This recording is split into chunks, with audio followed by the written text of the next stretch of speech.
Hello, and first we'll do a from Twitter to you, and then Sidra has a story from Johnston County, North Carolina, You know which what it's called.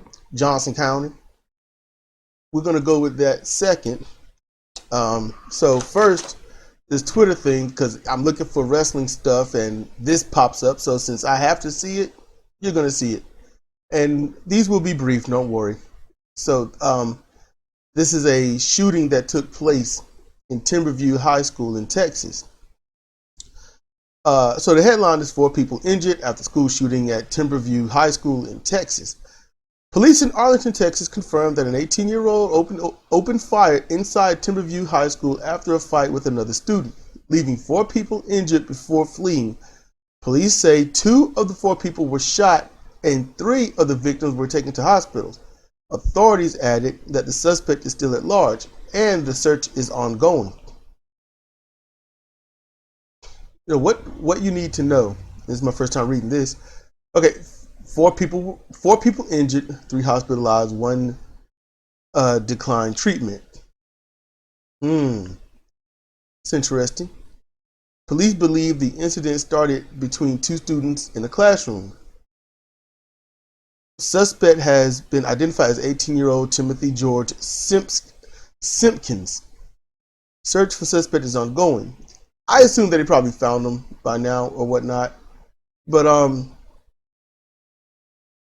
you got this thing up here. It said that he was in a 2018 silver Dodge something. So you know the make and the model of the car and stuff. It's probably a very common car. It shouldn't take long though. They had a picture of the boy up here. He looks. I mean, to me, I see dark skin. I think African American, but he might be of Latino or something else. So he's put it like this: he's a person of color, not a person of no color, or discolor, or lacking thereof, or the majority, or the outer city, or the well-to-do. He's not any of them. So what this means is the media is going to have a field day using this to talk about how black people or people of color are a menace, and they where's the father, where's the mother, maybe living on SNAP or food stamps or government assistance is probably such a drain that it drove them to do it. They're going to have a field day with this because that never changes. Talking about the urban youths. And he's 18, so he'll be tried as an adult. But in Texas, the youngest that anyone's been tried as an adult, I think, was 12. So age don't mean too much in terms of that. But here's the most important thing. Here is the absolute most important thing. No one is going to try to figure out why. No one's going to figure out why. And then when someone puts it in there, when it says police believe the incident started between 2 students in a classroom, now everyone's going to say that it started with 2 people in the classroom and they got into a fight, and they'll make up that maybe this kid started because he's the one that had the weapon. That's what people do. People rather go with belief than fact. They would rather never ask and try to solve a situation they know nothing about. Because when you ask why did this happen? You ask the right questions and you get those answers to those questions, then can you actually start to heal? You can be preventative of the next. And there's the hashtag gun control now. That's going to keep going. And I need people to understand, gun control now means nothing. Gaining control, getting the guns off the streets, getting the guns away from people, stopping the sales of guns is no different than stopping the government from doing the horrible for-profit things that the government is doing.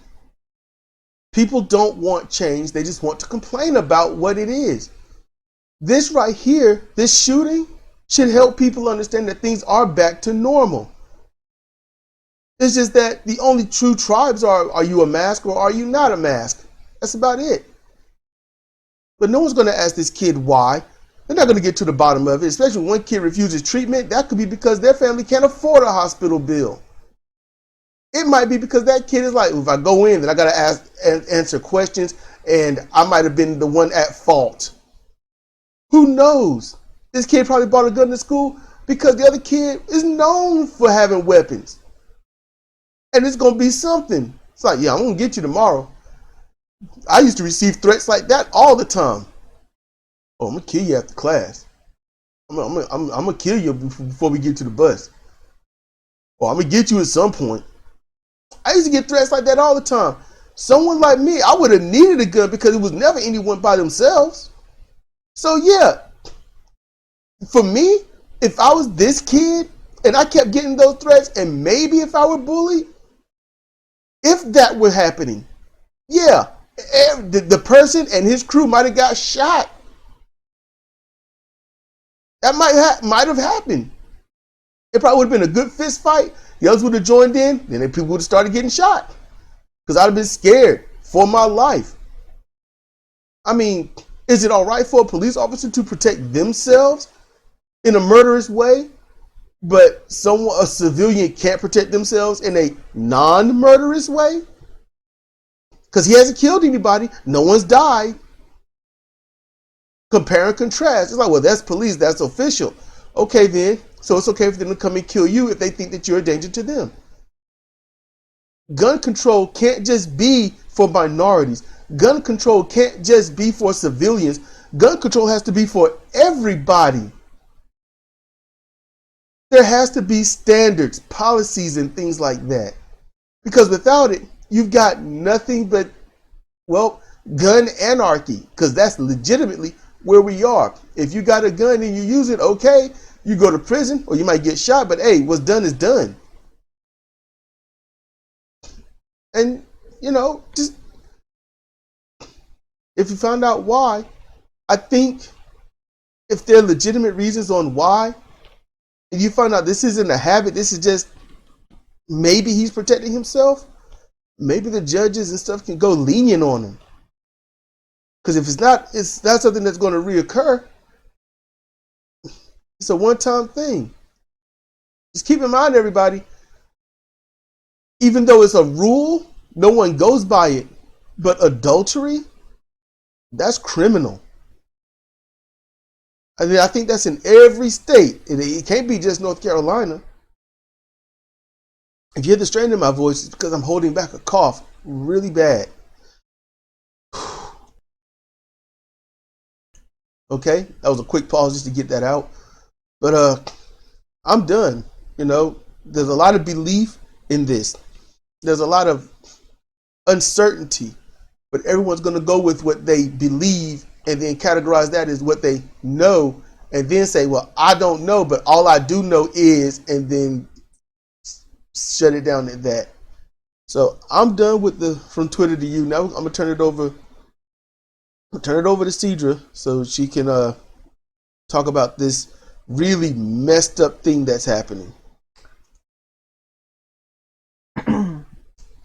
Hi, everyone. So, in Johnston County, North Carolina, the North Carolina Association of Educators were protesting in response to a vote by the Johnston County School Board last week. And that vote was to severely limit what teachers are allowed to discuss with their students about racism and history. So the reason why the Johnston County School Board put forth this new ruling and restrictions on their teachers is because they're scared to death about critical race theory. Because they don't know what critical race theory truly is and haven't even bothered to do a basic search. So to summarize, critical race theory, which came up with in the 70s in response to the fact that a lot of the progress that had been made during the civil rights movement was being slowly undone. And they were trying to figure out ways to stop that from happening, not just protests, but legal ways to stop that from happening. And try to get a better understanding of why it is happening. which leads to the basic premise that the institutions and the systems of the United States, the foundation of the country, is racist. So, what they are afraid of is that their kids are going to go to school. And when I say they, I'm talking about scared white people that don't bother to do any research. But they're afraid that their kids are going to go to school and be taught about, you know, how awful white people are. That's all they're worried about. They don't want their kids to know the truth. They just don't want them to learn about how awful white people are. They think they're going to be, you know, I guess they're going to pull Jenny on the carpet and take her to task for everything that white people have done across the ages. And that's not what would happen.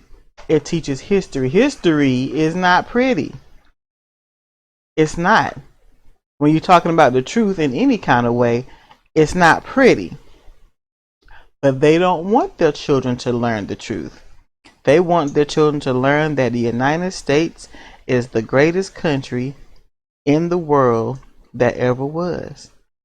And explicitly under this new plan, teachers cannot portray American historical figures as anything other than heroes like Superman or Spider-Man.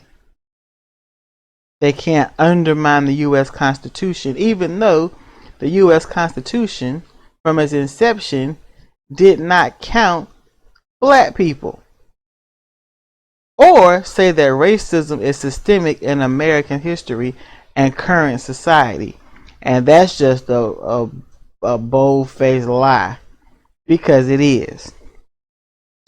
So, the Johnston County Board of Commissioners forced the Johnston County School Board to set this ruling and put these restrictions on their teachers by threatening to pull their $8 million of funding. So it basically came down to either teach the children lies or not be able to have basic functions because you won't have the money to do so. And they're damned if they do, and they're damned if they don't. But I'm quite sure that many of the folks who set this ruling in place are probably happy with them teaching that George Washington is Spider-Man, a fucking hero, that Thomas Jefferson is Superman and not a slave owner. So, oh, and something else this article talks about how in September Governor Roy Cooper had to veto a bill where they were trying to ban the teaching of critical race theory, even though they don't know what the fuck it is. So there's some good old-fashioned ignorance and stupidity fresh out of North Carolina to you.